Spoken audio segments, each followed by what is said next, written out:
Many healthcare workers are experiencing people receive false negative COVID test results. And one local doctor is hoping to educate the public on when you should and shouldn't get tested for the virus. This comes as Northeast Arkansas's coronavirus case count continues to rise.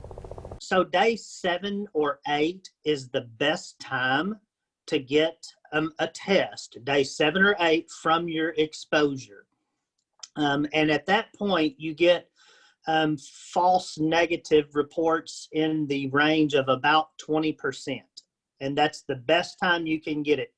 Dr. Lyerly says that day 1 of exposure will give you 100% a false negative. By day 4, the day before symptoms usually set in, up to 67% will produce a false negative. Day 5 can produce 38% false negative results and 20% by day 8 of exposure. Dr. Lyerly says even if you do test negative for the virus, you still need to quarantine for 2 weeks. The CDC still recommends, for general public that if you have had exposure or you're having symptoms consistent with COVID and you get tested, irregardless of the results, you still quarantine for 14 days. Dr. Lyerly says if you are unknowingly exposed and develop symptoms, your first day of symptoms is typically day 5 of exposure. He says you can still consider yourself infectious 2 days before symptoms appear to 5 days after.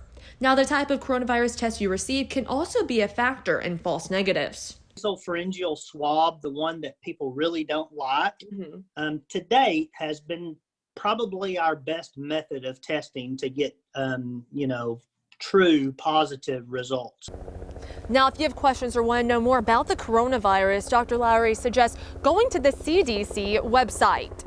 For Northeast Arkansas News, I am Sarah Doan in Jonesboro.